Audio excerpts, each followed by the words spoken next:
Part 1. The Ancient Question. Have we been here before? From the misty mountaintops of Tibet to the sacred rivers of India, from whispered chants in Greek temples to tribal tales across Africa and the Americas, one question echoes across time. Have we lived before? Reincarnation, or the belief that the soul lives multiple lifetimes in different bodies across time, is one of the most persistent and fascinating ideas in human history. It's not just a spiritual hypothesis.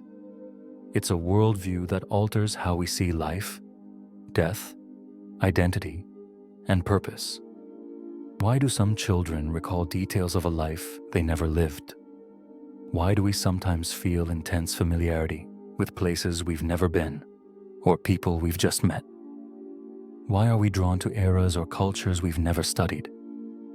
These mysteries have led many to believe that the soul's journey doesn't end with death, but begins again, over and over.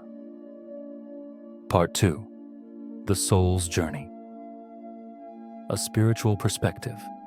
In spiritual traditions across the globe, the soul is seen not as a single-use flame, but as an eternal light, flickering through many candles. In Hinduism, reincarnation, samsara, is a core belief. The soul, Atman, is reborn into new bodies based on karma, the moral consequences of one's actions. The cycle continues until one attains moksha, or liberation, and reunites with the divine. Buddhism also teaches of rebirth, though without the idea of a permanent soul. Instead, consciousness transfers, driven by desire and karma, in an endless cycle of suffering until enlightenment breaks the wheel. In ancient Greek philosophy, Plato described the soul as immortal and undergoing a series of reincarnations. The Druids of Celtic traditions believed in the soul's return, and so did various indigenous cultures, from the Hopi to tribes in Africa. Even in Christian mysticism, there are traces of reincarnationist thought, though not part of mainstream doctrine. The early Christian sect of the Gnostics spoke of the soul's return and purification through many lives. What unites these views is the belief that the soul is here not once, but many times. Each life a chapter, each death a comma, not a period. Part 3. The Children Who Remember. True stories of past lives. The most compelling support for reincarnation doesn't come from scriptures. It comes from children. Take the case of James Leaninger, a young boy from Louisiana who at just 2 years old began speaking of planes, battles, and a ship named the Natoma Bay. He described in great detail the life and death of a World War II pilot named James Houston Jr., a man who died decades before James was born. His parents, initially skeptical, were stunned as research confirmed every detail. Then there's Shanti Devi, born in Delhi in 1926. At age 4, she began insisting she had a husband and children in a city miles away. When taken there, she recognized her former family, described their house, and shared knowledge no one could explain, except through the possibility that she had lived there before. Dr. Ian Stevenson, a psychiatrist at the University of Virginia, spent decades documenting over 2,500 cases of children recalling past lives. Many of these children had birthmarks or physical traits matching injuries or conditions of the people they claim to have been. Skeptics argue about suggestibility or coincidence, but the volume and consistency of these cases are hard to ignore.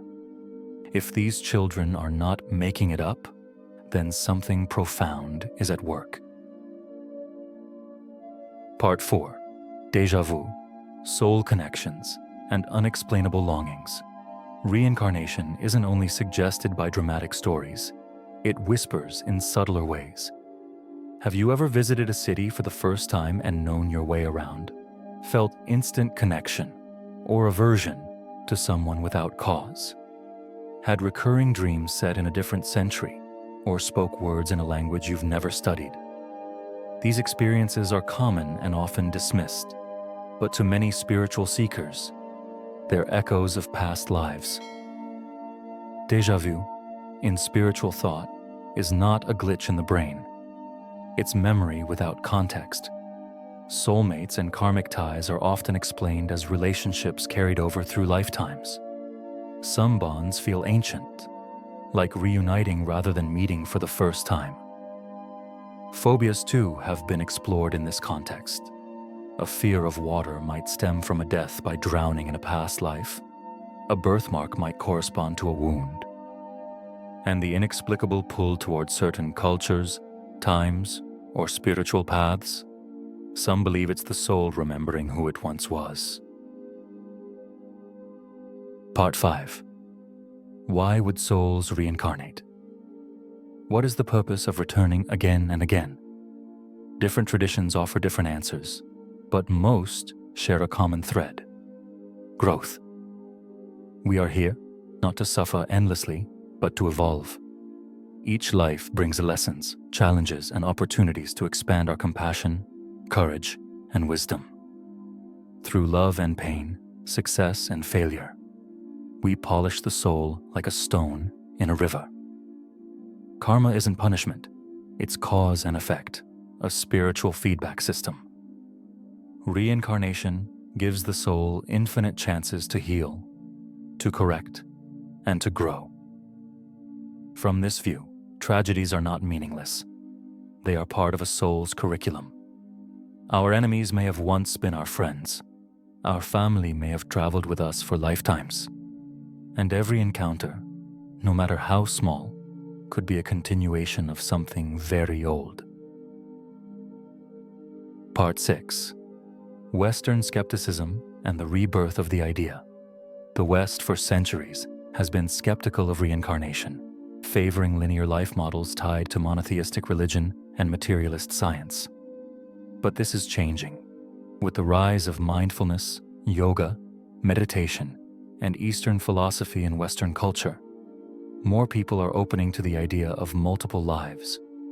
Polls show increasing numbers of Westerners, especially younger generations, believe in reincarnation, even if not tied to a specific religion. Scientific fields like consciousness studies, quantum physics, and parapsychology are also asking deeper questions. Where is memory stored? Is consciousness confined to the brain? Can personality traits transcend death? Though definitive proof remains elusive, the conversation is shifting. The soul is re-entering science's vocabulary, not as dogma, but as mystery worth exploring. Part 7. How belief in reincarnation changes everything. To believe in reincarnation is to live differently. It invites compassion because everyone is on a journey. That cruel boss, maybe a soul learning hard lessons. That homeless man, maybe a great teacher in disguise. That child, maybe older than you spiritually. It fosters patience because growth takes time, lifetimes even. It encourages healing because we carry wounds across lives, but also the power to release them. It softens the fear of death. If this life ends, another may begin, and we'll see our loved ones again, perhaps in a different form, but with the same soul. And above all, it offers meaning. Not everything has to be resolved in one lifetime. There is space. There is grace. Yeah? Part 8. You are more than one life. The idea of reincarnation is not about remembering every past detail. It's about honoring the depth and mystery of who you are. Maybe you've been a warrior, a healer, a mother, a king. Maybe the echoes you hear in dreams or in déjà vu are the soul gently whispering, "You've been here before, and you're here again. For a reason." Whether or not you recall your past lives, they may live in your instincts, your talents, your deepest longings. Your soul is older than your name and wiser than your fears. So live this life well, not as your only chance, but as your next great chapter. The story continues, and maybe, just maybe, when this life ends, you'll look back with love and step forward once again into the mystery. Because souls don't end, they evolve.